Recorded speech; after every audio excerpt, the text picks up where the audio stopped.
So that's tricky.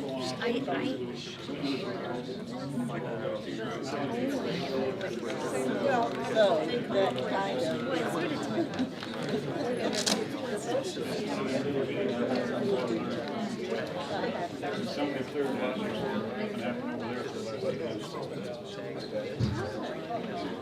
I got two of the old farm coffee guys that play there every day. Once a month I hear that. That's what you had to pay for them to bring it to you? Murphy here today. The health department person? Yeah. They're supposed to. I don't know what he looks like, or she, I'm not even sure who he is. He's got a minute. I think he's in the front row. Maybe Richard, oh, Richard. I think that's his contact. Yes.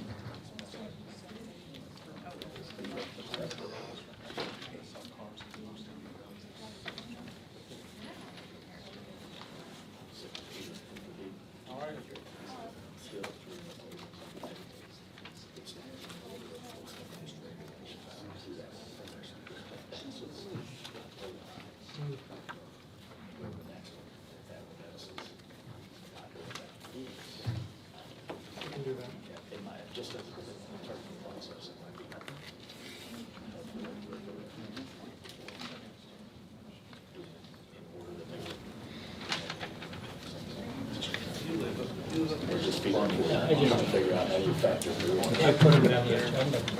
Oh, I apologize. Well, I mean, we're actually the wedding tape has guests. Usually little. You got it, man. This is just like a private field. Way out. 5:30. I felt like I was close. Good evening. We heard from some of you that you didn't hear last time, so hopefully you won't have that problem tonight. I call to order the August 22nd work session meeting for the City Council for the City of Bella Vista. We don't necessarily follow the agenda based on guests that are coming here and other hot topics. We leave the other non-hot topics usually to the end so that you can get home. We have a guest here tonight to talk about septic systems, and Taylor, I'm going to ask you to introduce Richard if you do some comments. Yeah, just hold it away for Yeah. Okay, so our guest speaker here is from the State Health Department. His name is Richard Murphy. He's the Northwest Region Environmental Manager for the State Health Department. He kind of controls the NWA region, septic systems, that kind of stuff, any kind of environmental factor. Septic permits, the State Health Department is who issues those for the building process here in Bella Vista. So when we get a building application, they turn in a septic permit from the ADH, the State Health Department that Richard is with, and that is what we accept as sewage disposal if it is not a sewer system lot. He's here to discuss some overall basic septic comments, concerns, anything like that related to Bella Vista, and then really he's here to answer any questions of the City Council and offer you guys the time to discuss with him one-on-one. Do you want me to hand him this microphone? Taylor, could you introduce yourself and what your position is in the city and the department you're in? So, because a lot of people here may not know you, and also your cohorts here, Doug. Oh yeah. So I'm Taylor Robertson. I'm the city planner's senior city planner now. You're right under the speaker, maybe. You gotta go away from it afterwards. Oh my God. There we go. Okay. And then I have Director Tab with me. He's the Director of Community Development. And then I've got Megan Workman, who is now our city planner as well. So we handle a lot of any development-related issues, so septic systems happen to be one of those items. Zoning setbacks, kind of things like that. But yeah, anything related to development, CDS, community development, that's what we handle here at Bella Vista. That's a brand new microphone. It may be better. Commons branch thing. Testing. How about that? Okay, that is much better. Hello, everybody. Yeah, like Tyler said, I'm Richard Murphy. I'm with the State Health Department. Been with the Health Department since 1994. I left in 2002 and became a DR, started designing septic systems. You'll see Piper back here. Piper does that now. When the housing market kind of crashed in 2008, I came back to work for the Health Department. But during that 6-year period, I actually did some site evaluations under contract up in Bella Vista, so I kind of got familiar with the area. But I've been dealing with septic systems in some form or fashion since about 1994. As you all are probably really aware, Bella Vista is a huge challenge for septic systems for several reasons. I mean, the size of the lots. Most of the time when you're putting in a septic system in other parts of the state, you're dealing with about an acre. In Bella Vista, you're dealing with like a quarter of an acre. It makes it really tough to fit it on there. Other parts of the state, we require alternate areas. So if something goes wrong with the septic system, you have a space set aside to fix it.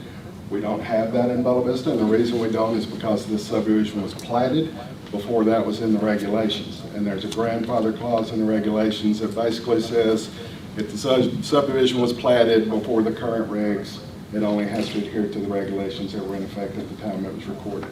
So we don't have alternate areas in Bella Vista. So when the septic system fails, you're looking at going into common property, buying additional property, maybe putting in some kind of crazy experimental system. I shouldn't call them crazy. Some of them work really well, but they can get expensive.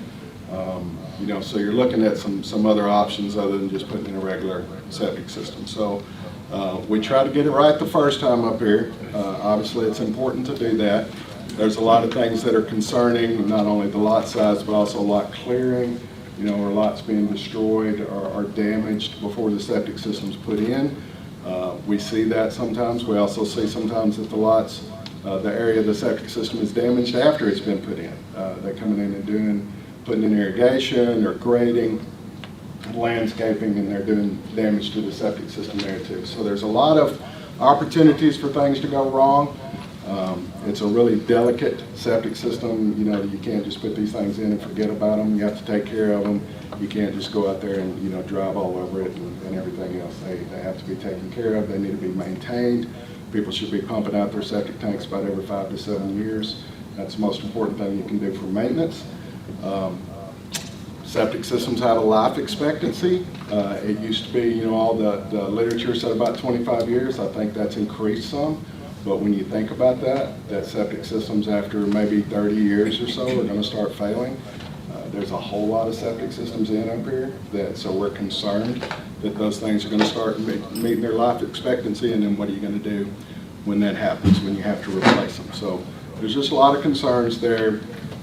I'm seeing the new proposals for the short-term rentals. I've got some comments on that if you guys are ready to talk about that. But if anyone just has any general questions about septic systems, the permitting process, you know, what we do, you know, I'd be happy to answer those for you.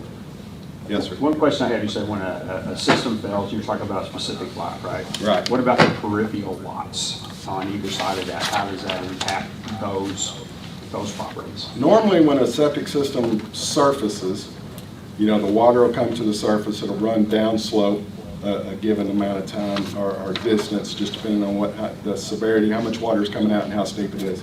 And then it usually soaks in. So if it's a lot that's downslope of a septic system malfunction, it could definitely affect that lot. But the lots usually on either side, as far as getting sewage on them, that's probably not going to be an issue just because of the setbacks. But you're dealing with, you know, the smell, you're dealing with the potential for diseases to be, you know, transmitted. There's some other concerns there, obviously. Are there special conditions for a septic if it's on the lake? Yeah, normally septic systems have to be at least 100 foot. All parts of the septic system have to be 100 foot from the high water mark of a lake or a pond or a stream. Some of the lots in Bella Vista, I think, were platted where they could get as close as 25 foot to the lake. So, any of those that are going in that are that close, we're usually requiring some type of pre-treatment or secondary treatment on those septic systems so they can get that close to the lake. And what that does is just something that's in addition to the septic tank. It's normally an aerobic treatment unit. It cleans the water up some so that if something does happen to transmit through the ground a little further than it's supposed to, or even come to the surface, at least it's been cleaned up, you know, quite a bit before that happens. Yes. I'm told that one of those methods of pre-treatment is a sand bed after the septic tank before it goes to the seepage bed.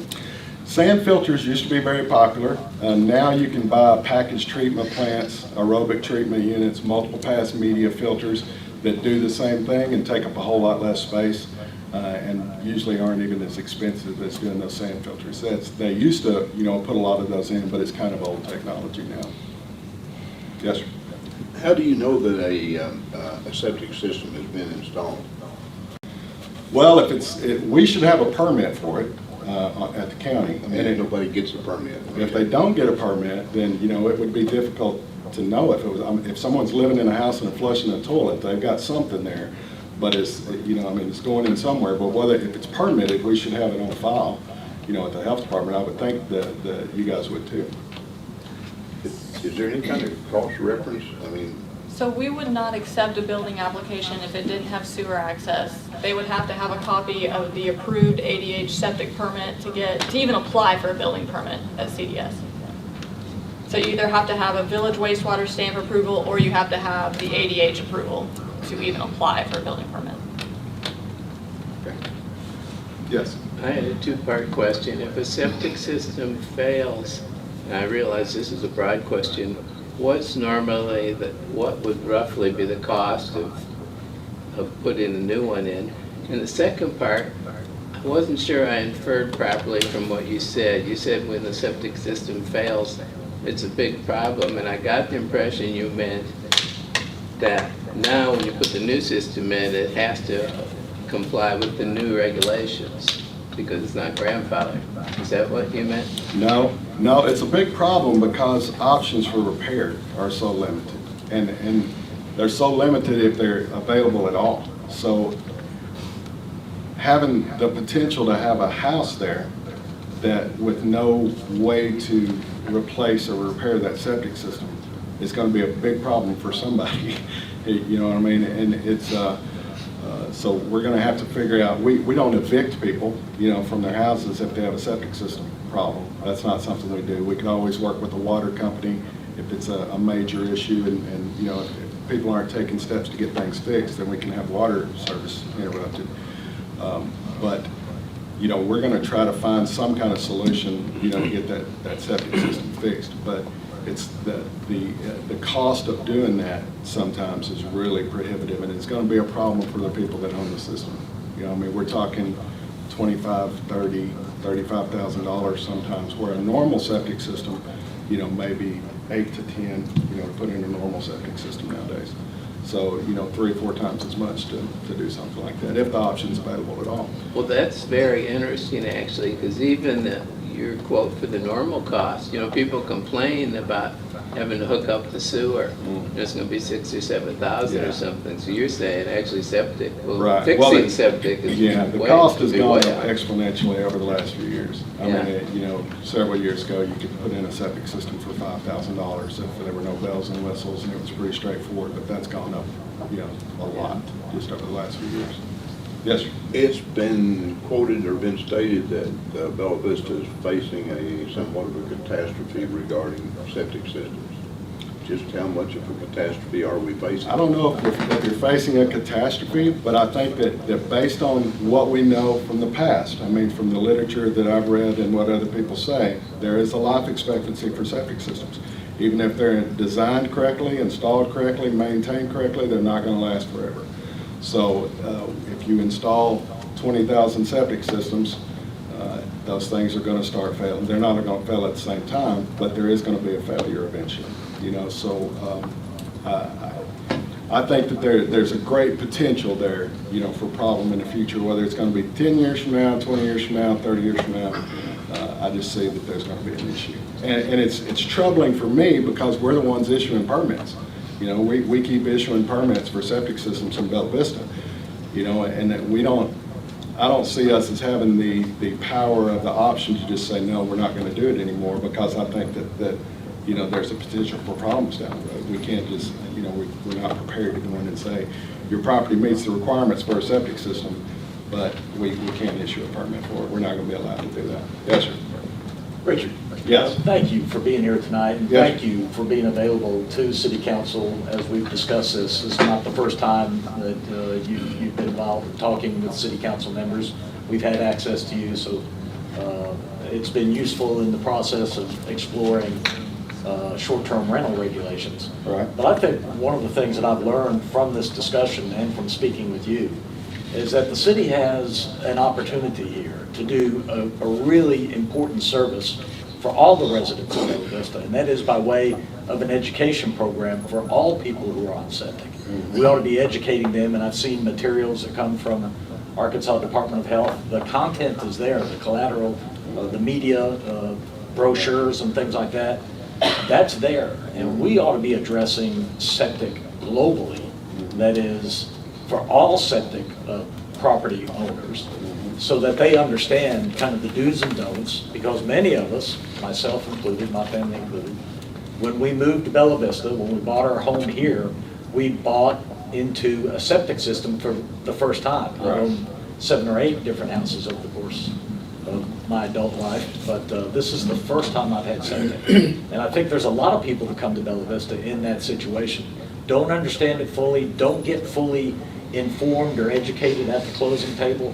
And here's an opportunity, I think, for the city to take responsibility for conducting a communication program with our residents so that everybody understands the importance of owning a home on septic and the do's and don'ts that go along with it. So I was going to mention it earlier, but Taylor is actually working on one now. Awesome. And she's working with Cassie, and I believe she's tapped into you as well. Fantastic. Are there any stats available on failures or anything? From my understanding, there really isn't. No one really keeps records in that regard. We don't keep anything really separated out by, Benton County from Bella Vista. No, I mean, the whole log for keeping up with failures, they've tried to transfer it into an electronic database instead of just a handwritten log, and some stuff that's been lost, in that. So really precise records of failures and failure rates, it's just really not there. Not anything I'd want to hang my hat on for sure. Yes. I know you're not an attorney, but I'm the attorney, and I want to ask you a question about the rules, or your interpretation of the rules. I'm familiar with the fact that the lots in Bella Vista are grandfathered, and the rules that applied at the time the lot was subdivided apply if it was subdivided prior to the state statute, which we're under now. Right. Were there any back in, say, 65? Or, I mean, Well, there's a series of dates when areas of Bella Vista became subdivided. Yeah, the actual regulations from Act 402 started in 1977. Okay. So everything that was done prior to that were done by these bulletins, and there was a Bulletin 9 that was done in 1962 and another version in 1964 and 69. So all these different things are just kind of guidelines, but they weren't regulations. Okay. So really not much of anything. That's correct. And then, so one of the things I've noticed is that there are still areas in Bella Vista that the developer will occasionally choose to subdivide and build out new houses. And so obviously those areas that are not serviced by village wastewater in terms of any sanitary sewer are going to have to be lots at least an acre large? Well, they have to be, I don't want to say an acre, that's a normal, that they would be close to an acre. There is no minimum lot size requirement, but if it's subdivided under the current regulations, it has to be large enough for the house, a primary disposal field and a secondary disposal field, properly sized based on the soils that we're seeing on the lot and the number of bedrooms for the house. And that's an interesting question, because I have seen recently, something kind of pop up about that maybe some lots that were platted in the 80s. But I also saw a letter, and we could get into that more later, but there was some kind of letter of an opinion, and maybe it was under the master plan that was done back then, so they weren't going to hold it under the regulations that were in effect in the 80s. But I've only just glanced at that because it just recently came up. But anything that someone's bringing forth now, I mean today, if they're trying to take a piece and subdivide it now, it's going to be under current regs. And let me ask you about this potential scenario, because we haven't had this happen very much. But if we got in a position where the city started to approve replatted lots, or even lot line adjustments or official lot combinations, would that implicate the new sewer rules if we did that? It certainly could. Yeah, it certainly could. Any kind of replat, it certainly could. So the reason I ask is if the city adopted a program that would require a common circumstance now, people buy 2 lots, build a house on 2 lots, and they'll go about getting these various developer easements eliminated that are run down the middle of the lot and all that. But if we went so far as to eliminate that lot line and require it to be officially combined, it could potentially implicate the new sewer requirements? I think we would look at those. Normally, when we've expanded the size of a lot like that or eliminated lot lines, we have not required them to go back through subdivision review because you're actually improving, you're Right. making the situation Exactly, better. So exactly, we don't put any barriers. But up to even that. we could require certain minimum sizes at that point. Right, right, Because we do have lots that are so small that maybe even two together, right. you might need to have a third because of terrain or Yeah, I think slope. just doing a lot line adjustment on individual lots like that is one thing, but a total subdivision review. Well, obviously would be- that, yeah. sure. I don't think Yeah. we could necessarily get into that, but Right. see, a lot of these little individual scenarios where Yep. lot lines are modified or changed, and depends on your definition of subdivide. Yeah, that happens a Okay. lot. Usually we wouldn't require that to go through subdivision review. Is it more than 3 lots? Is that Yeah, typically the the standard? definition of a subdivision, 3 or more lots divided, or any parcel divided into 3 or more lots, any one of those lots contains less than 3 acres, it's a subdivision. Yes? You mentioned earlier that you don't like the idea of putting, I think what you were referring to is some kind of blanket denial around septics in Bella Vista. But I hope that you would individually, that if an individual property does Yes. not meet the criteria, that you guys would object to We that did, and yeah, prevent we from did. that. Okay. Yeah, we would deny a permit. Because I hear, what I hear is, and it makes sense, I don't know what the timing of it would be, is that it's harder and harder to find buildable lots in Bella Vista. They're certainly not as plentiful as they once were. Right. And so at some point, the rate of reject of a permit application on behalf of your organization is going to start to increase. We're going Right. to see more Right. denials. Right. That property is not, for Right. whatever purpose, maybe it's the grade, maybe it's the size. And again, Piper's here, I keep mentioning Piper, but Piper is a designated representative, so she designs septic systems. Part of her job as a DR, and I considered it my job as a DR, is talk to a builder when they were looking at a lot and say, yeah, this is not gonna work. You don't want this lot, buy the lot over here. That's what you want to do. So they would hopefully, most of the time, that gets eliminated before it ever gets to us. We would hope. But there are times where permit applications get turned in and we have to just flat out deny it. A good DR will prevent that from happening before they spend all the money on it, and get it denied. And a But it DR does is a happen. design, it's a septic design. Yeah. Yes. So you said you had two parts to your conversation tonight. Maybe I want to kind of start Go over to the- leaning that way. I don't know. Maybe. Okay. A couple more comments or questions. Go ahead. We have Old Bella Vista, which is a part of Bella Vista now, platted way back in the 1900s. Most of the lots, as I understand, there are like 50-foot frontages, and there are many separate owners. Did you? The old Bella Vista subdivision plat? Old Bella Vista. Old Bella Vista. Is that what I know of as like membership lots? The original membership lots were 50 by 50, and Right. in there you couldn't do anything to them, he just gave you privileges. Right. They weren't meant to build, and you were told up front. It's just so Right. you can use the stuff. But there were some, Larry, you're right, that were platted in 1928. Yeah, and those are the ones that, most of the membership lots were behind the old White House. The stuff Larry's maybe talking about is those who sit right off the highway, and you go up Suits Us, and then Lookout Drive and that kind of stuff. Right. That's what he's talking about, I'm sure. Okay. And what about those? I'm sorry. Well, are they buildable logistically based on the standards? If they're Because of- 50 by 50. Because they don't have the same, waiver, if you will, that Bella Vista proper does, the village, Old Village does. Right. So, Well, if it was a recorded, if it was a filed recorded plat yeah. back then, then it would be It under would whatever predate the reg was in regulation. effect at that time, which there wasn't any. But you still have to have room to put a house and a septic system on it. Yeah. And if it's 50 by 50, that's, I just don't see how that could happen. Can you address a little bit, I don't know if anyone's ever proposed this up here, but having multi-unit septic or these systems that are maybe multiple houses that are put together into some sort of a system? You're talking about like a step system? A step system, Yeah, that's exactly decentralized right. system? Yeah. Yeah, there's a lot of those around in Washington County, a few of them in Benton County. Sometimes it's a good option. The way we always looked at them, say if you had 20 acres and you had 2 acres of really good soil and 18 acres of terrible soil, then, you know, you could put all of those on a shared system and dispose of the wastewater on that good 2 acres, you know, but you have to have some kind of shared maintenance agreement or property owners association or something for that, for that septic system. Do you happen to know off the top of your head what the system in Bethel Heights that caused the difficulty, what sort of system that was? It was a step system, yeah, same thing. Yeah. And I'm not exactly sure what all the problems were there.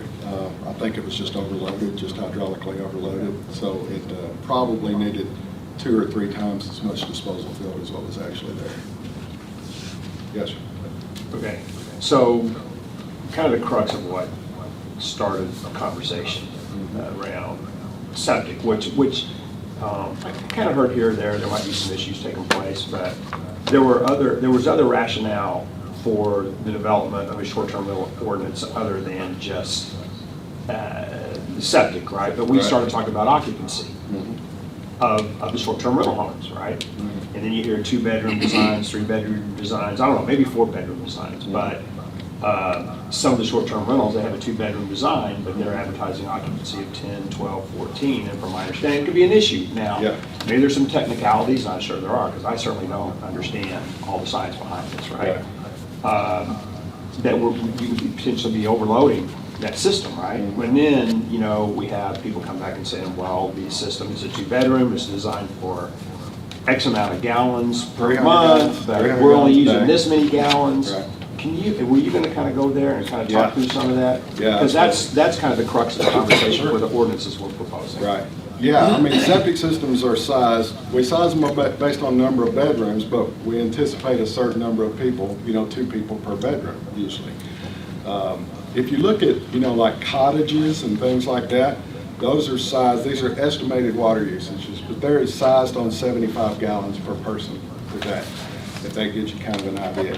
So, you know, I mean, if you're looking at whatever the math is on that, I mean, a normal septic system for residents is not going to be sized big enough for, you know, 8 people, especially for a 2 or 4-bedroom house.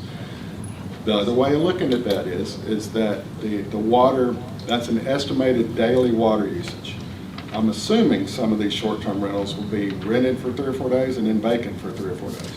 Septic systems, you know, have storage built into them. In best case scenario, those lateral lines aren't full of water all the time. Best case scenario, the water goes out into the laterals and it's soaking in. They only fill up during times of stress.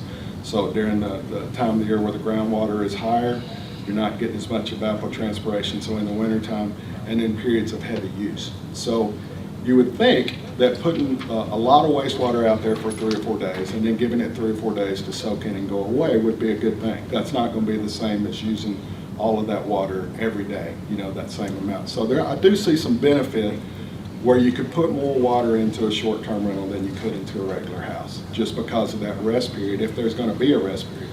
I would hope that there would be.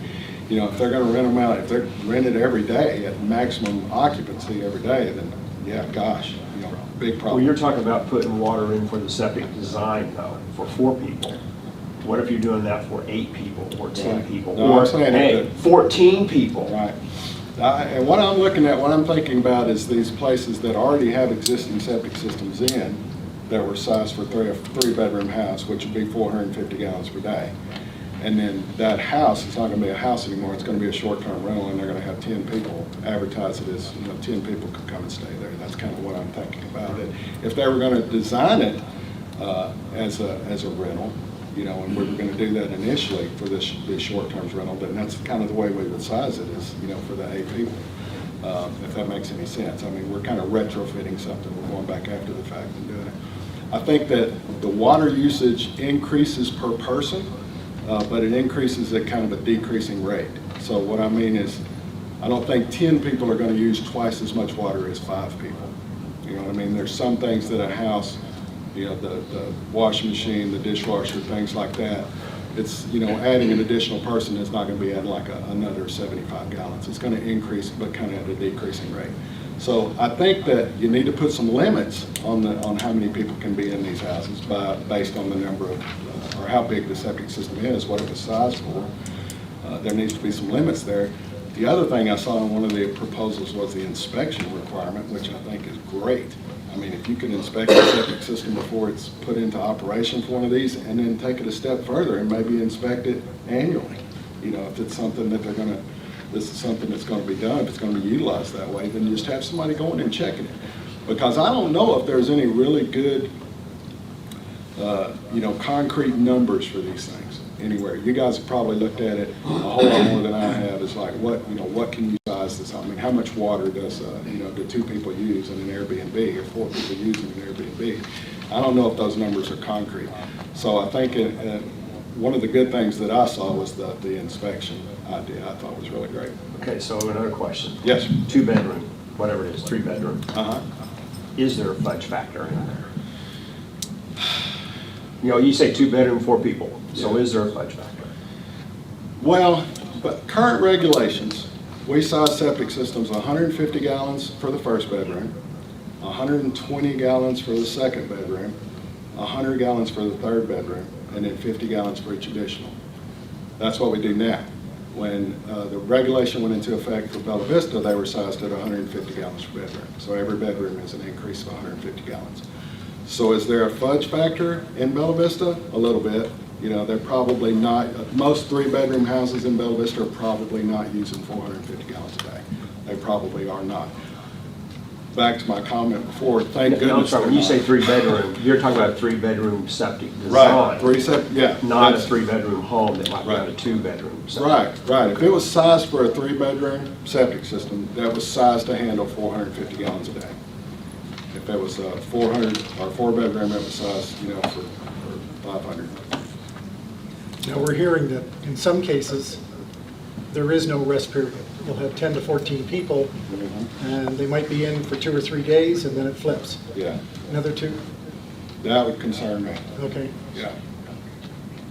That would definitely concern me. That is peak usage without a break.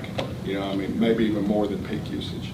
So during the summer months, right now, that water may be gone and you never see it at all. But boy, during the winter, you put that much water out there over and over and over again every day, you start to overload the system. You're increasing your possibility of getting a biomat building up in the lateral lines, and then they're just going to take less water the more it happens. Okay. So, and I do apologize because I've been, you know, these 3 people over here, myself, we've been working on this for a really long time, right? So we've been off in the weeds and talking about this. So they're just everything. So the water flow, that's one thing, right?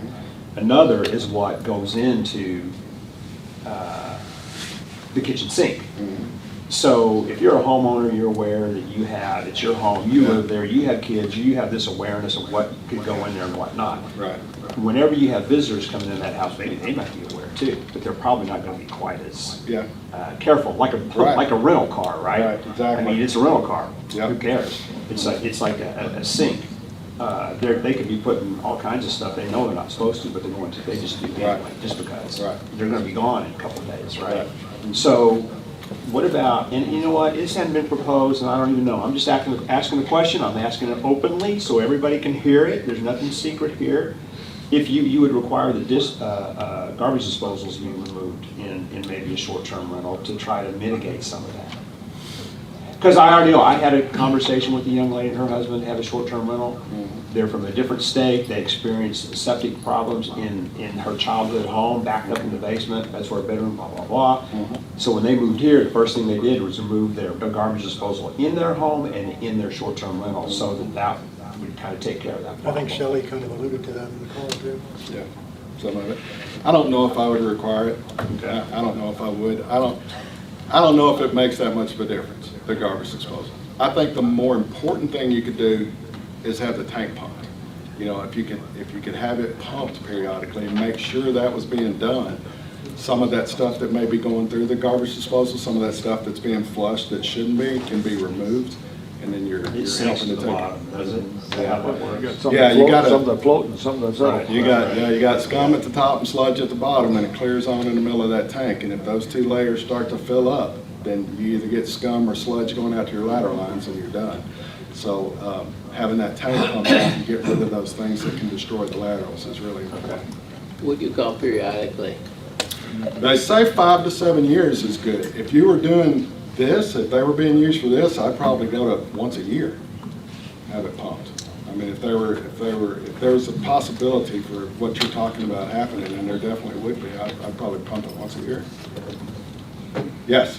What is the inspection process going to look like? I mean, how long is it going to require to inspect the system? You know, and that's another thing that is interesting. Washington County passed an ordinance back in, I think, 2005, 2006. It said any piece of property that's sold that has a septic system on it, the septic system has to be inspected before the sale. It did not establish what an inspection was. It just said that it was supposed to be inspected, and then they turned that into the health department, and we sent a letter over and said, yep, it was inspected, it's not failing. I would like to establish exactly what an inspection is, and this is actually going to come up with Washington County here in the next couple of weeks, where I want to propose, this is a standard inspection form, this is what needs to be done. There's a lot of those out there. There's other states that require inspections every 3 years for standard systems, annually for pump systems. So it's already been done. You don't have to reinvent the wheel on that. It's already there. So you could look at that, adapt it to this, to your needs, and it could be done. The most important thing really is a walkover. Is it surfacing anywhere? I think the tank should be checked. If it hasn't been pumped, if they don't have any documentation that the tank's been pumped, it should be. You can check the scum layers, you can check the sludge layer in the tank. It'll tell you whether or not it needs to be pumped. So just those things, and an overall inspection, if it's a pump system, are the pumps working, is the alarm functional, is everything watertight the way it's supposed to be? There's a lot of things that can be checked. Diversion valves are popular in Bella Vista. A lot of homeowners have no idea that diversion valve should be changed. So if you've got a system that's on a diversion valve, it's been set to 2 for the last 5 years, just switching it the other direction can make a world of difference.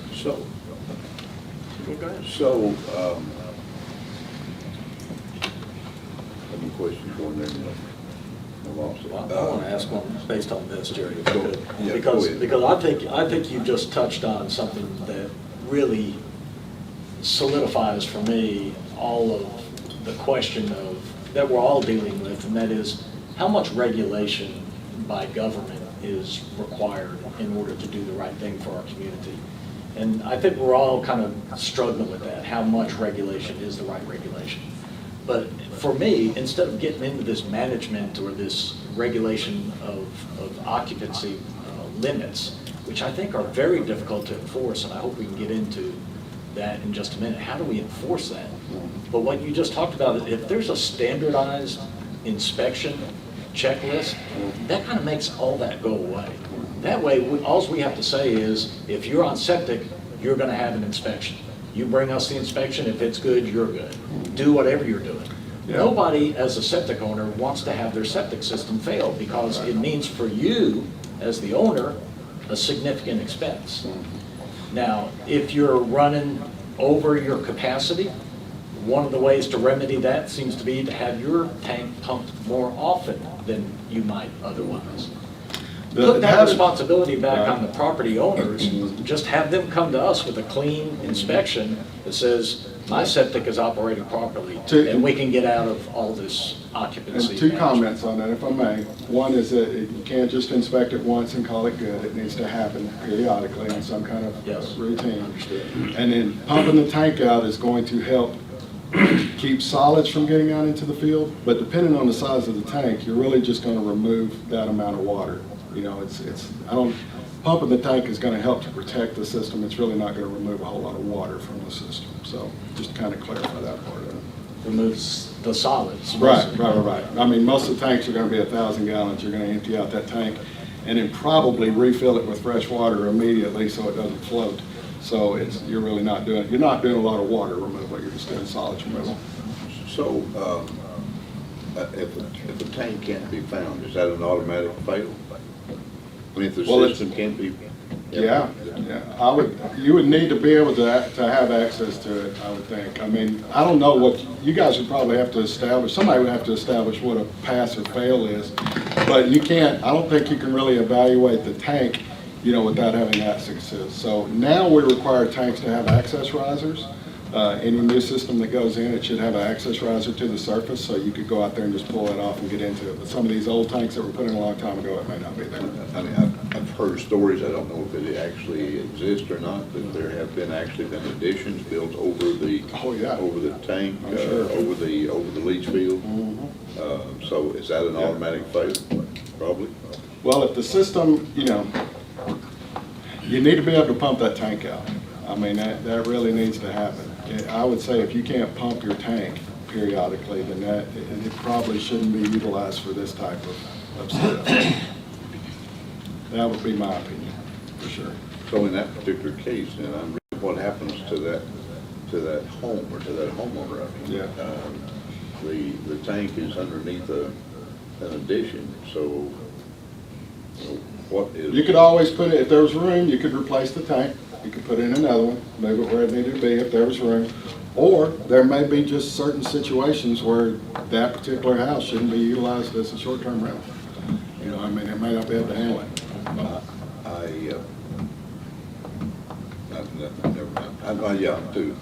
I've heard that prior to 1985 that all the tanks installed in Bella Vista were metal tanks. There was a lot of metal tanks, that's what I understand. So, any opportunity to replace those would be a welcome, I would think. but Maybe- if the system is still functioning, does that mean the tank hasn't collapsed, or it's just the wall? Not necessarily. No, if those tanks could collapse, and if they're installed, you know, down into fractured bedrock, it could be, yeah. There's no telling where it could be going. That's even a bigger problem, I would think, if those tanks collapse and we don't know about it. Sometimes they collapse when you pump them, because that's the only thing on the walls up. Yeah, yeah. Since that's kind of the topic you're talking about, could you also kind of talk about, you already mentioned that it could be pricey to replace the septic system, but Bella Vista also has the unique situation of we don't have second field or replacement areas in Bella Vista.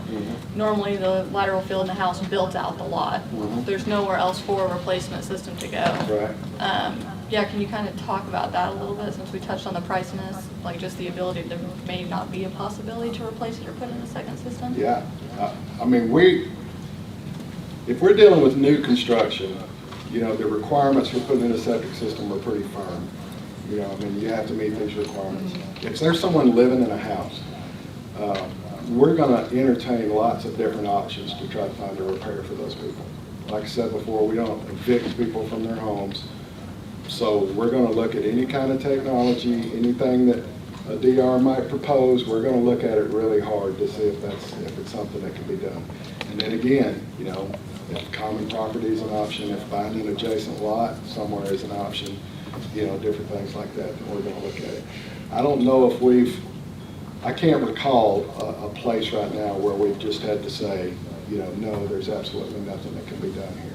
You know, someone just has to move out. I can't think of that happening. But So can you reuse the lateral lines and simply replace the tank? if the lateral lines aren't, if they haven't been just completely destroyed, a lot of times pulling water off of those lateral lines for a while and letting them rest, like we were talking about earlier, if you can get the water off of those, they get this biomat built up in the lines if they stay saturated with water for a while. If you can get oxygen into that biomat starts to break down. So if you can get the water off of them for a while, then you may be able to go back in and utilize those lines a little bit. So again, maybe installing some other lines in between, down below, and then putting in some kind of valve to switch back and forth between your old system and your new system. It just depends on what's made it fail. You know, you mentioned diversion box. I've been in my house 15 years. I had, when I moved in, I didn't know what it was. I had some stuff on top of my yard, and what the heck is going on? Anyway, to make a long story short, my diversion box was completely covered up. My yard looked like World War II trying to find that darn thing. Really? I finally got the plan, I finally found it. It took a long time. And I just discovered my next door neighbor, Joe, her diversion box is covered up. Really? Yeah. And I'm going to go out, I told her I'd go out and find it, but I wanted to get under 100 degrees first. Yeah, it's a good idea. One final question from Yes. me. We've heard all this about septic systems now. Is there any way of summarizing what is the septic system issue in Bella Vista right now? Steel tanks to begin with. Yeah. I mean, there's nowhere else in Arkansas like Bella Vista. You know, the regulations that we work under were not built for Bella Vista. I don't think that you know, to be perfectly honest, I don't think this is the way things are supposed to go with septic systems. You know, I mean, you're putting a whole lot of septic systems in a very dense area with not a whole lot of ways to fix them. So it is every one of them is a unique challenge, you know, to do it. We don't deal with these issues anywhere else in the state, not like this. I mean, there's, you know, you've got Hot Springs Village, you got Cherokee Village, same type of thing, some of these old subdivisions that were planted way back when. But we just know, even as a health department, we know, well, like I said before, we got to get it right the first time. And some of these other lots out there in the county, there's a little bit more like, well, if we do this and then, you know, something doesn't work here, at least there's a way to fix it. At least they can go into their alternate area. And when you're dealing with Bella Vista, you think, gosh, it's got to be right the first time or we're really going to have some problems. This is not an SDR question, but I didn't get it in before we switched subjects. Are there other cities in Arkansas with a population as big as Bella Vista that are on septic? Not that I'm aware of. Not that I'm aware of. Yes, sir. Really what you're saying, Mr. Murphy, is that in the long run, the best plan for the city of Bella Vista is to look at sewering the entire community. Absolutely. Thank you. Absolutely. Best case scenario. Yep, just right. And I know it would be really inexpensive and easy to do. Well, the interesting part is that we have a sewer utility that's not city-owned or directed or controlled, so it's a whole separate animal, much like the other parts of the yard. Could you tell, what is the sewer solution in Cherokee Village and Hot Springs Village? I'm not really sure. Do you know? No, I'm not really sure what they've done. Hot Springs, I can tell you a little bit about it. It's set up differently than Bella Vista. The water and sewer are kind of together. Are they an improvement district? No, they are not. It's a separate utility, but it's under the umbrella of the POA. Okay. So they operate pretty much like a utility. They're moving towards that, but it's an issue with the POA. I would seriously doubt they have the growth you guys do. They have what? The growth. I seriously doubt it's anywhere close to They don't have the growth here, no. No, that happens here. Cherokee Village is a utility. I have one more bullet point for my mind. Cherokee's a city. I know, but You and I briefly discussed, and it's in the Guys, letter. utilities are set up under utility programs. What was the question? I didn't mean to interrupt you. No, that's why I was like, oh. We were waiting for you guys to finish. Unexplained failures, something you touched on in the letter and that you briefly mentioned to me. Just before we wrap up, send you out of here, can you kind of touch on that a little bit, the increase you've seen and the interesting history on that? I've seen several. As a matter of fact, I'm going out to look at 2 on Wednesday in Bella Vista that they're really not sure why they're failing. A lot of times when a system fails, the homeowner, first person they're going to call is the installer. The installer will come out there and level the D-box, or they'll make some adjustments or whatever, and a lot of times that'll take care of it. Then they might call the system designer, and then they may come out and make some suggestions and do some things that take care of it. If they both kind of scratch their head and say, you know, we don't know what's going on here, then they call us. Again, like I said, I've been doing this since '94. Most of the time, you could come out and kind of diagnose what was going on with the system. D-box is unlevel, somebody drove over a line with a cement truck, you know, something like that, you can kind of figure out what it is. But there have been several in the last few years that I've walked out on, other EHSs with a lot of experience, the designer, the installer, like, man, this thing should be working. The soil's good, it was installed in the right conditions, the water usage isn't terribly high, but something is causing, you know, this system to fail. I don't know if it has necessarily to do with lot clearing. I don't know if it's things that are happening that we're not seeing, because several years ago, it was determined, we were pretty much told that we don't need to go out and inspect every system when it's installed. We did that for years, but the word came down that, you know, these installers are licensed people. They have license to the health department. You should trust them to install those systems. They will submit their shots, their elevation shots on everything that they've done, turn it into the health department, and we'll sign a permit for operation based off what they're telling us, right? So we don't go out and inspect every system anymore. Not in Bella Vista, not in anywhere else. That's concerning to me too, because I don't know exactly what's happening on some of these that we're not, that we don't get to go look at those lots. So that may also have something, to do with that. That's something we've got to consider as well. Let's say I have no more questions, we got to ask. Yes, sir. How many licensed inspectors are there in Northwest Arkansas? You talking about with the health department? People that are licensed to inspect the system. There's not really a separate license for inspecting. There's a designer license and there's an installer license. We've historically accepted inspections from DRs. The DRs have been so busy lately. I mean, some of them are booked 6 months out, to do a design, that I know in Washington County where they require the inspections, we've started accepting some from licensed installers too, letting them do the inspections because people just can't wait that long. So as long as they hold some kind of license from the health department as either a designer or an installer, then we would probably accept the installation or the inspection. So we got approximately 500 SDRs in Bellevista. How long is it going to take to inspect all of those? 500 of the short-term rentals? Mm-hmm. Yeah, that would take a while, I would think. I mean, you've got probably, I don't know, probably somewhere between 5 and 10 designated representatives that do most of the work in this area. There's probably, 20 to 30 installers that do most of the work. Piper may know better on that, but somewhere in that ballpark. So, I mean, 40 to 50 people, I would say, out there that could do it. Whether or not they would, I'm not sure. But anybody know what it costs to inspect the system? The minimum inspection in Washington County, they're probably getting, $200, $250 minimum to do an inspection like that, maybe $100, $200. But, that's a real basic walk-over inspection. The ones that I think, need to be done where they're actually checking the tank and stuff is a lot more involved. It would take a little more time.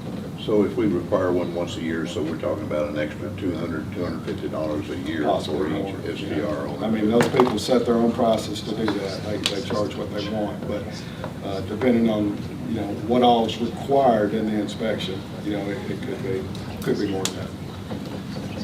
When you roll up on a failed system and it might not have even gotten to you, because it sounds like you're kind of the third in line to kind of go figure out what's wrong with this thing. But when a septic system fails because of overuse, is that obvious? Usually, I mean, you're normally going to find ponding on the surface somewhere. They're going to find sewage bubbling up, and that's usually a sign that, it's not always a sign that that's what it is, but if it's being overused, that's generally what's going to happen. And is there a standard fix for that, and that would be pumping the tank? No, pumping the tanks now, I mean, if it's hydraulically overloaded, which too much water usage, you either cut back on the water usage or you add more lateral line to accept the water. Those are really the only two fixes. Yes? Two questions. One, is there any merit to separating or considering differentials between a 2-bedroom septic versus a 3 or a 4-bedroom, only because of the small capacity you're looking at there, and those houses may be really the same size as some of the 3 or 4 bedrooms are? Yeah, because, depending on the number of bedrooms, that's what we use to size the septic system. So it's the number of bedrooms, which is the estimated water usage, and then the soil loading rate that's out there, and that's determined by looking at the soil, pit that we go out and look at. So typically, a 4-bedroom house is going to have a much bigger septic system than a 2-bedroom house. Okay, any more questions? One last one, I guess. For the tanks, you have the inlet baffle, you have the outlet baffle to trap the floatables and stuff. Is there any merit to having a requirement that the tank have been pumped in within the last so many years as a starting point to kind of have a better, without the inspection, that might be an alternative to ensure that the tank is functioning properly? It would be a really good way to evaluate the tank. If you were having it pumped, then that gives someone the opportunity to have a look at it, and see what's going on in the tank. Is it waterproof or watertight? Is it full of roots? Are the baffles present? So if you go ahead and pump it, if that hasn't been done in 5, 10, 7, years, then that would be a really good opportunity to catch that stuff. That would be a good time. And while that's a cost, it's a preventative maintenance. Absolutely. Feature Yeah. really for the owner too. Right. Because of how Yeah. they're going to use it. Probably one of the most important things they could do, to increase the life of their system. Their tanks haven't been pumped in 25 years. Absolutely. That's a fact. Absolutely. And, if you've got a 1,000-gallon tank and you're only using 50 gallons a day, you may never need to pump your tank. But if you've got a 1,000-gallon tank and you're using 500 gallons a day, you probably ought to pump it every couple of years. Increase the frequency for sure. So it just depends on how much water is going into it. And there are some do's and don'ts as well. Right. For example, don't run the washing machine, have a shower, and turn on the dishwasher all at the same time. The Right. system can't take it. Right. Yep, spread it out. Have you noticed any change since the perk tests are no longer being done in terms of a failure rate? Are we getting systems being put in where they shouldn't be because we would have caught it on a perk test, but now those aren't being done? No, it's exactly the opposite. It's the opposite? Okay. Yeah, because perk test, you can do a perk test in August and do a perk test in February and get two totally different rates. But the soil morphology that we're using, you're going to get the same rate year round. The features that we're looking at in soil take a long time to develop, and they take a long time to go away, and they indicate what's actually going on with the seasonal water table in that soil. Whereas perk test is just totally dependent on when you do it and how well it's done too. So yeah, we think that's probably been the biggest advancement in our program in the last 30 years. So those tests are done before the lots are cleared? I'm not sure what the process is, up here now. I think it depends on the builder and just how they're doing things. It would seem to me like the best idea would be to do it before the lot's cleared, because if you go out there and do the test afterwards and you've invested all this money in clearing the lot, and then you've got a terrible soil, then that's just wasting money. I think selective clearing to enough to be able to test the soil and be able to flag out the septic system is really what needs to be done. To me, that's the best approach, is clear only what absolutely has to be cleared. I know a lot of the builders want this clean slate, come in, everything's just completely gone, but we've seen that cause a lot of problems, with just changing the whole way the soil is set up, and then also you can lose a lot of topsoil for erosion when you do that too. I really appreciate y'all's time. Thanks for having me. It was great. I'm hoarse from talking about it, but I can talk about septic systems all day and all night. Anyway, thank you for having me. I don't know if you all want to entertain any questions from me, or is that not the way it works, or what? Yeah, thank you. Thank you very much.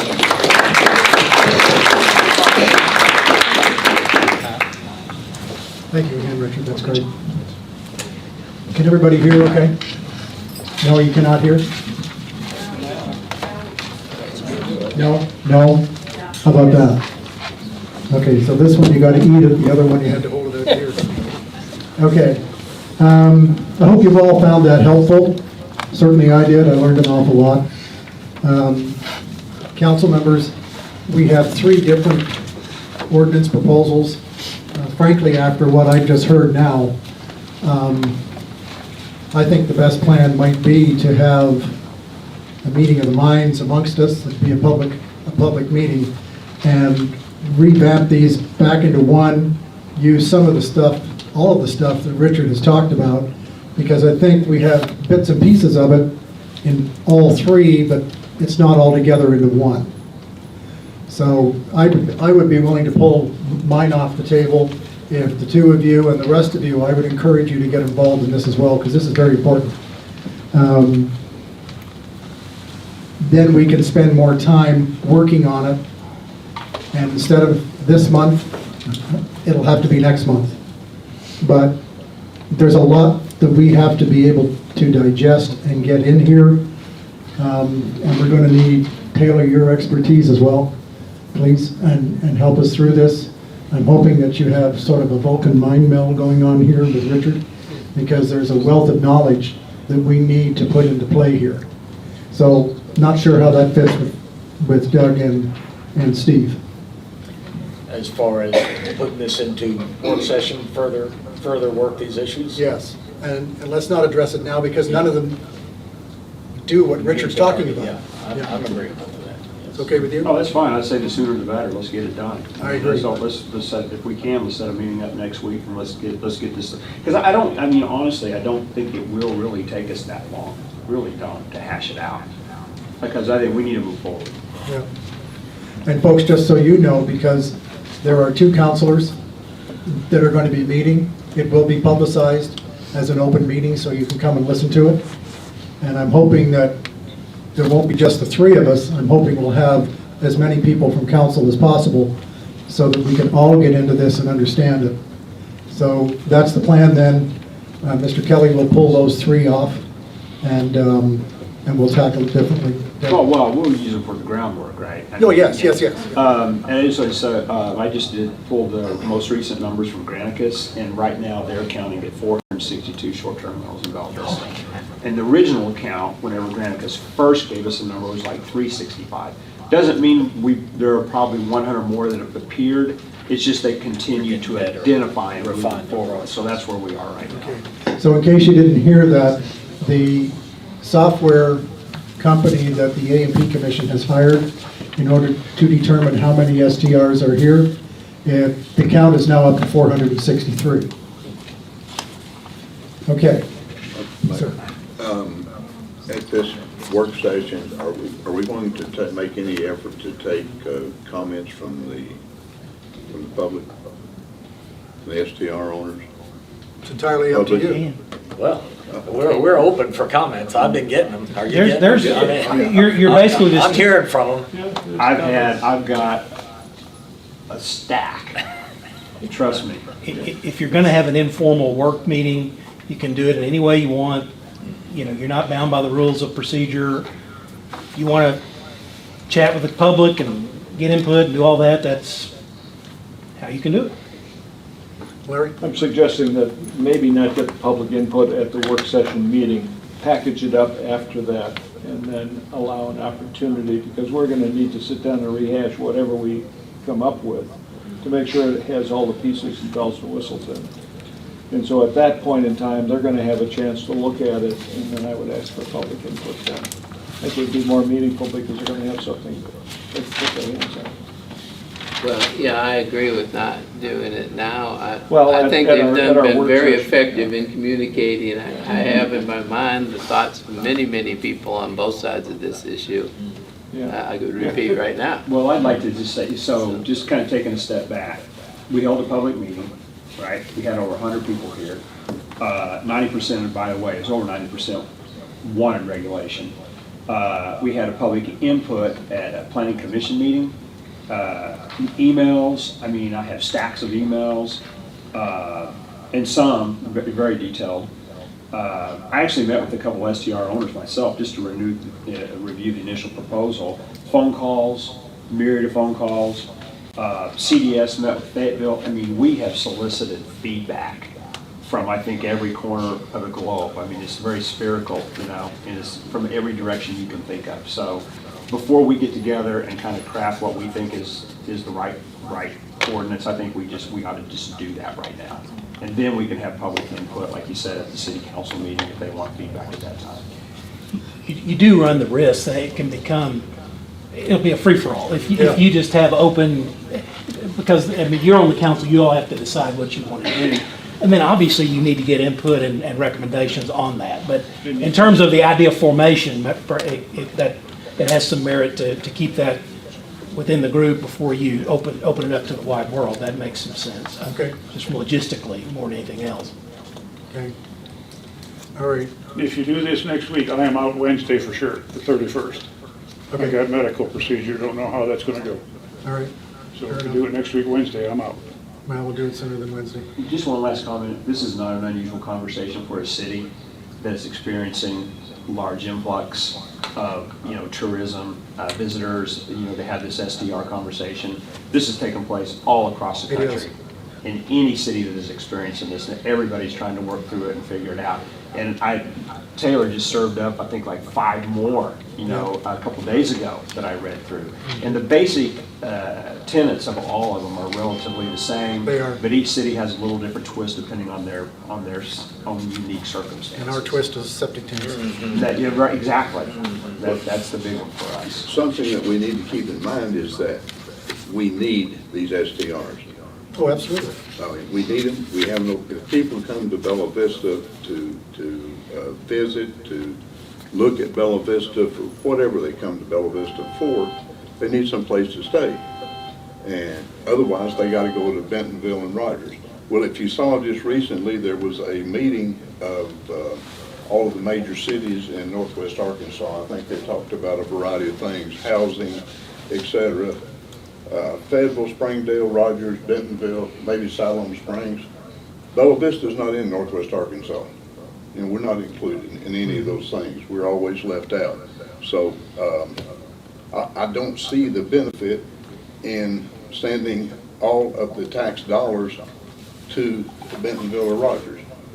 Oh, I agree. Well, no one's proposing. No one's opposing eliminating shutting it STRs. down As a matter of at all. fact, there's a separate ordinance being proposed that automatically makes short-term rentals accepted usage in like every zoning designation that we have in Bella Vista, with the exception of agricultural and industrial. That's zones. the original draft. That's a the separate original- ordinance. But that's a separate, but that was the original draft that was There's a presented. separate, to you. you tabled 2 ordinances in Yeah. October. Right. One was your first attempt, the other was the zoning, which is what you're That's what I'm talking about. I didn't mean to indicate that there was an attempt to do away with them. I meant there was an intent, there is potentially an indication to over-regulate them. I think after what we heard tonight, we've already got regulations in place to look after noise, parking, et cetera, et cetera. Even the trash. I had Republic Services in my office on Friday, and they're very concerned because some of the short-term rental folks aren't putting their trash out on the pickup day. And then they're calling them later and saying, gee, I guess we forgot, can you come back and pick it up again? There's a fee for that. You know, so we've got to be able to keep that in mind too. So anyway, we will get together beginning of next week, probably Tuesday, I guess. Unless you want to do it Monday before the council meeting. Doesn't mean it'll be in the council meeting, but it'll be on Monday. Is Tuesday better? It's going to be a while if you got council meeting and that, it's going to be a while. I'd say, yeah, let's sometime Tuesday, Wednesday, Thursday. I don't Okay. know that for me. All right. And you don't know, Waz, if you'll be home Thursday? Or Oh, mobile? that's right. Well, you know, depending on how it goes, I could get out in 8 hours, I could get out in 2 or 3 days. Okay, all right, fair enough. Okay. Thank you very much. Let's go back. Thank you. Thank you, Richard. Okay, let's go back. Before we do it, just as a parting comment, for those of you that have SDRs here, please take this to heart. Check and find out when was it last pumped, and should it be pumped again. If you're having a lot of people coming in, bear in mind again what he said about overloading the system, because it could end up costing you thousands and thousands and thousands of dollars in order to replace it, if you can even replace it. Okay, so please bear all this in mind. Taylor, did we put that EPA website out there that has these things in it?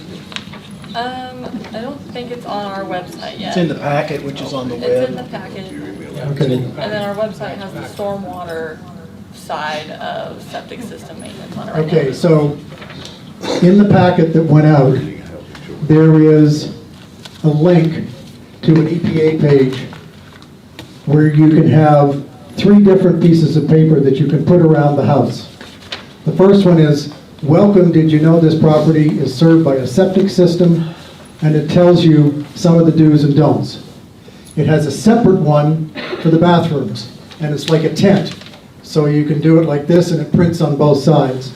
And then there's another one for the kitchen as well. Things like, don't put grease down into a septic system. Okay?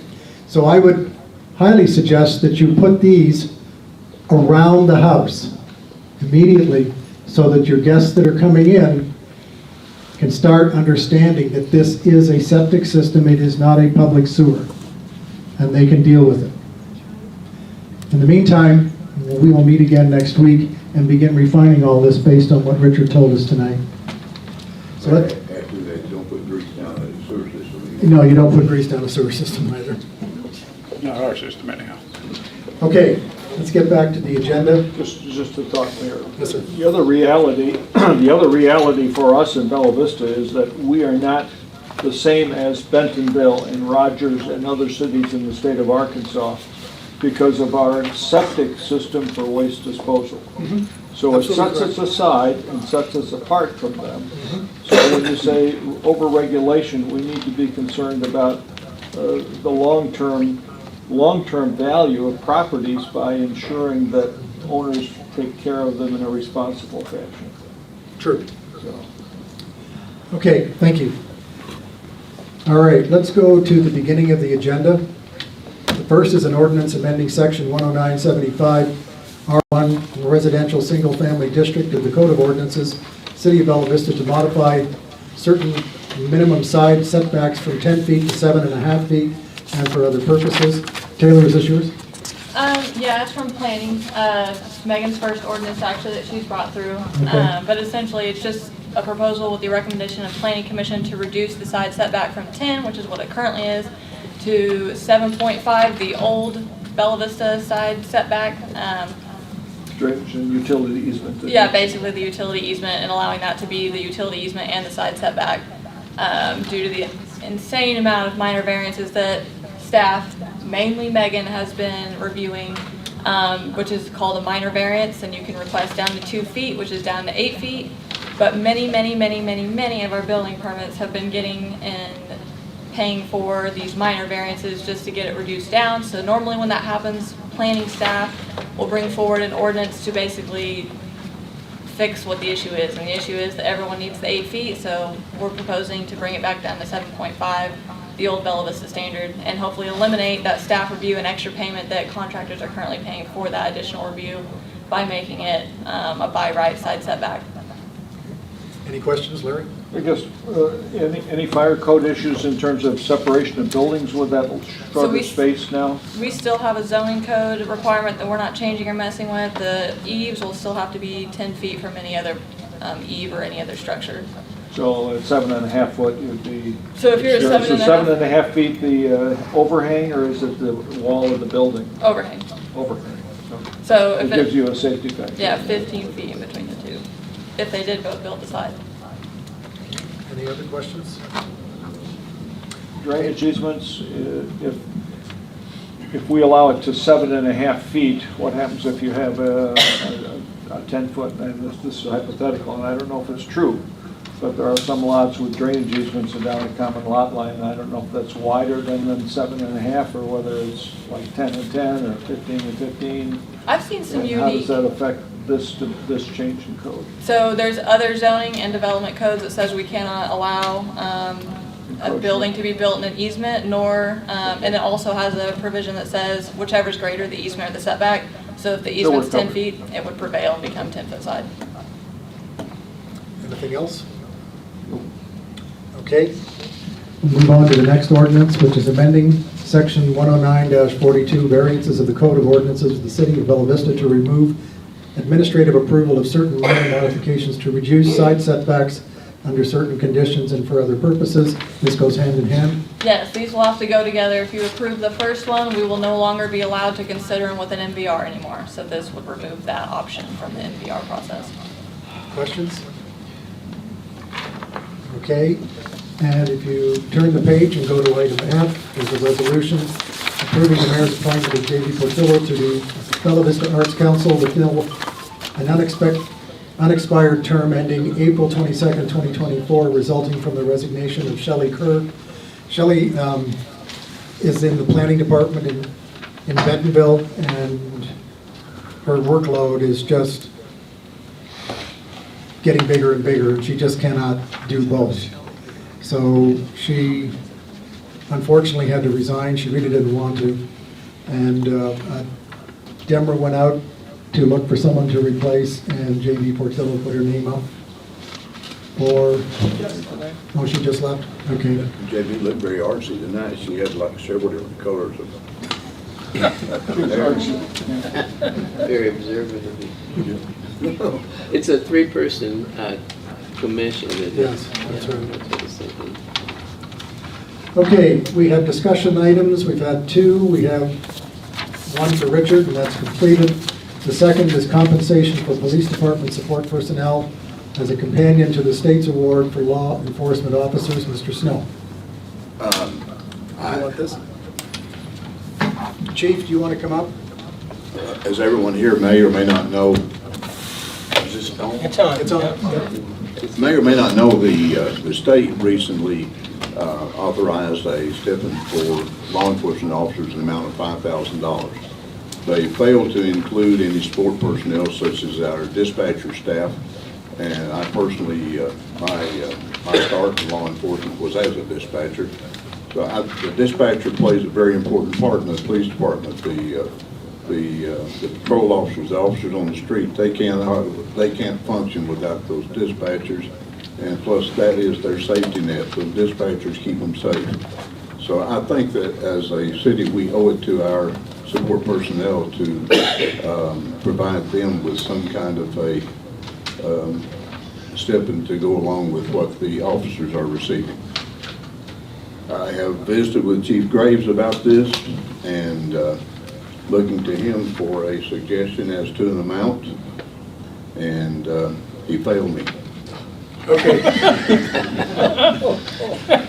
Let's be clear about this. This is a special stipend that's coming from the states for all police officers in the state. That's right. So there are no dispatchers getting it? No. Anywhere? No. Okay. No, and my information is that there was some discussion that possibly there was going to be something included for them at a later date, but as I understand it now, there is nothing in the works to include them.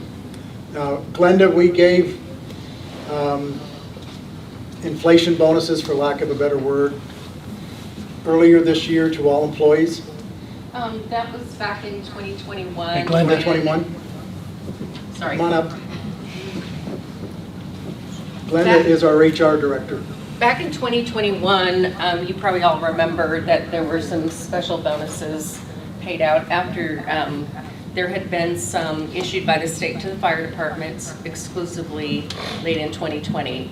And then in 2021, we voted to have, or you voted to have the police officers receive $1,000 each, and then 500 went to the dispatch and other employees.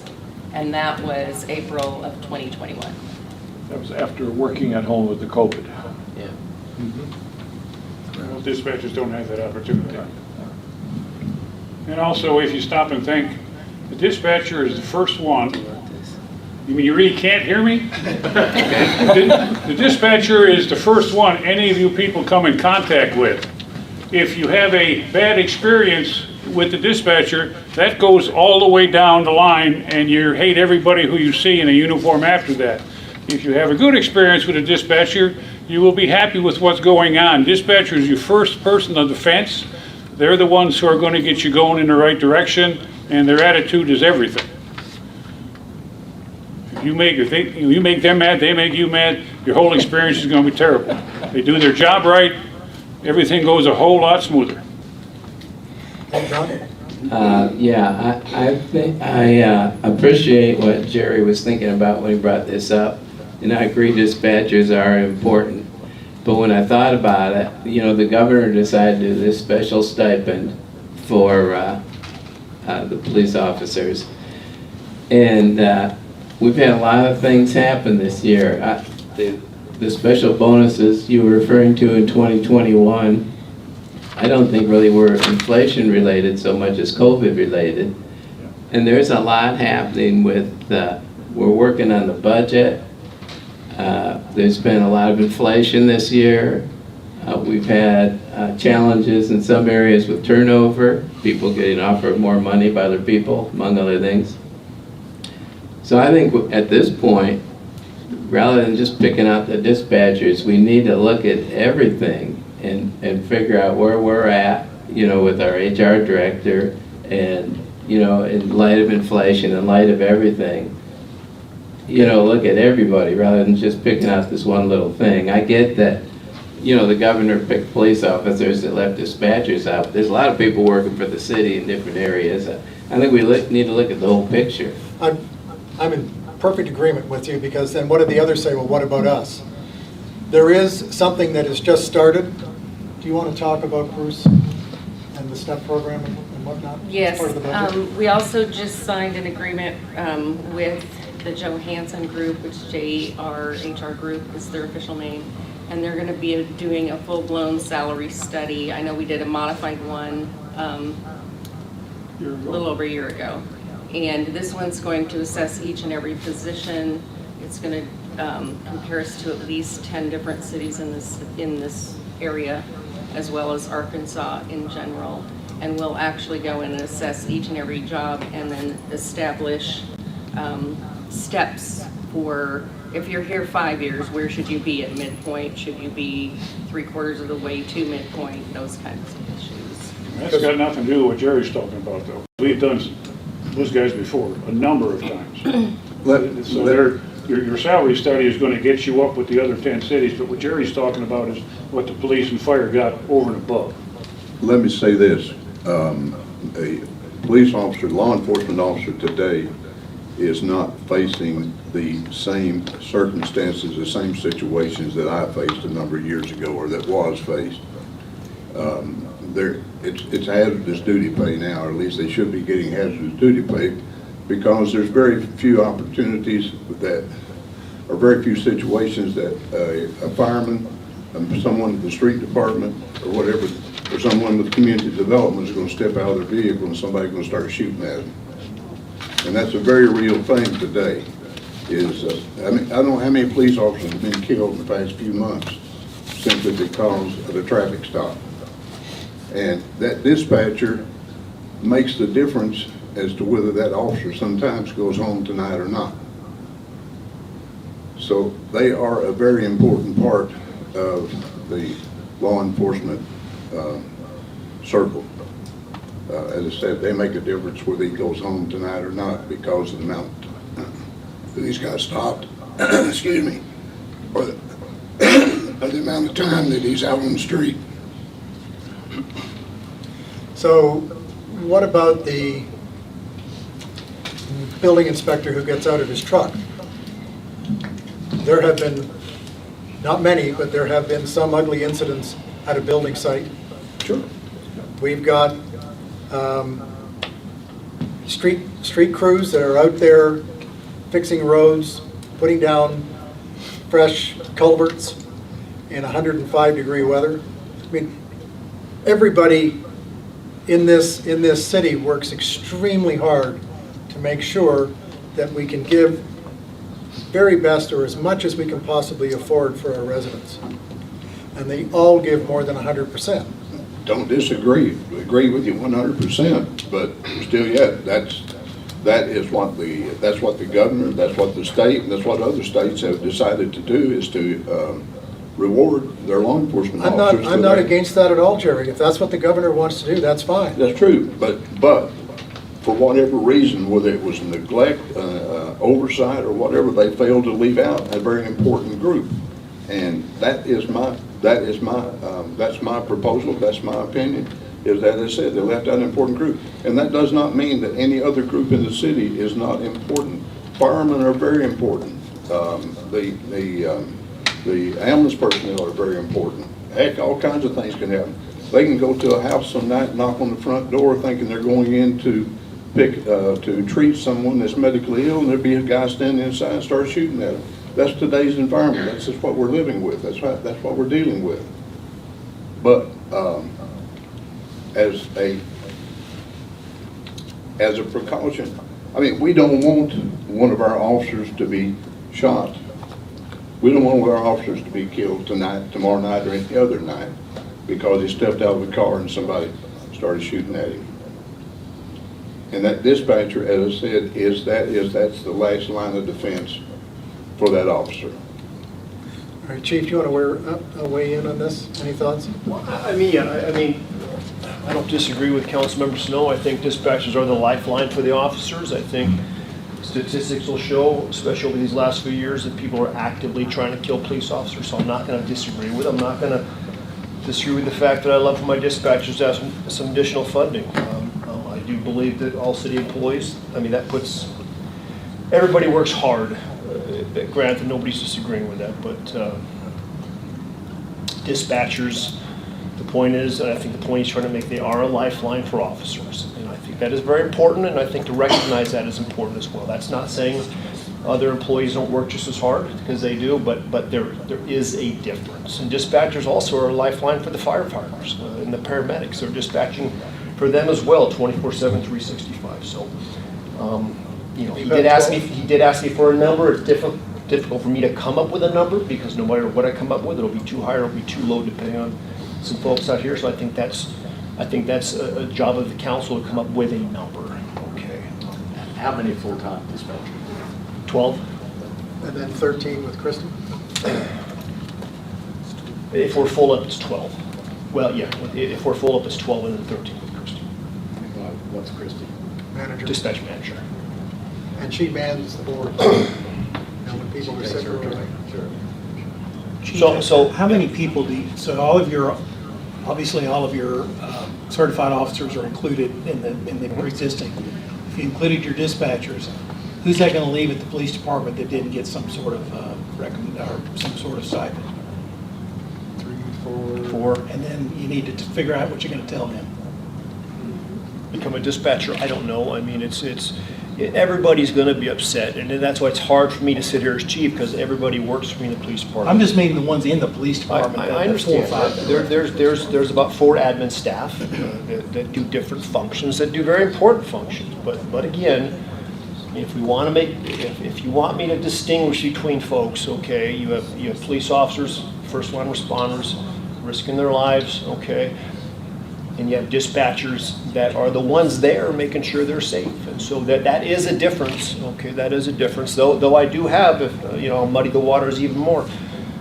Some of my civilian staff, a couple of them, I think 2 off the top of my head, actually 3 of those 4, maintain their dispatch certification so they could fill in when we're shorthanded. So I would have to go back and look, but I know at least 3 of those folks maintain Animal that. control is not certified and not a dispatcher. She is so. She's a dispatcher? She's maintained her certification, because there's times when we do things with all the dispatchers for training that we need to be able to then plug people in. So we've let several of those folks.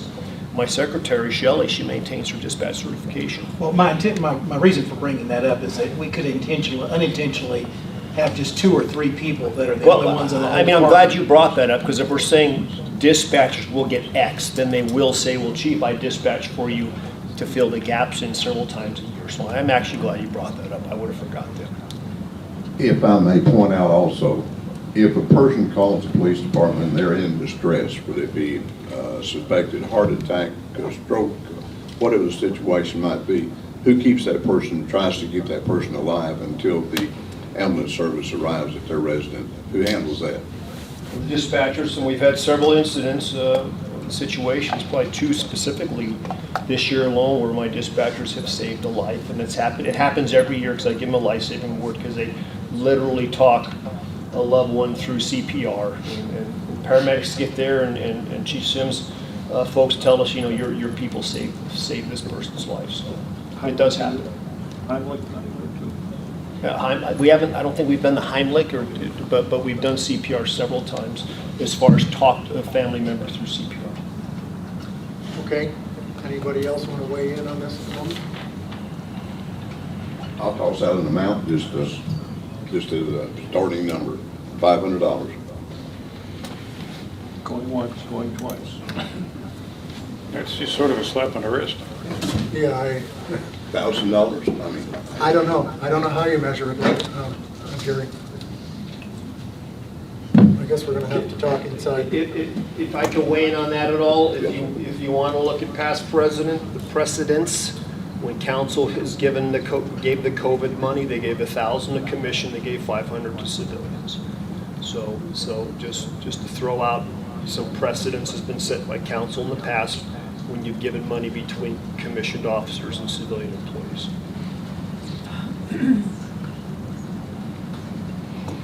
Okay, What was the amount by the state again? 5,000 for the police.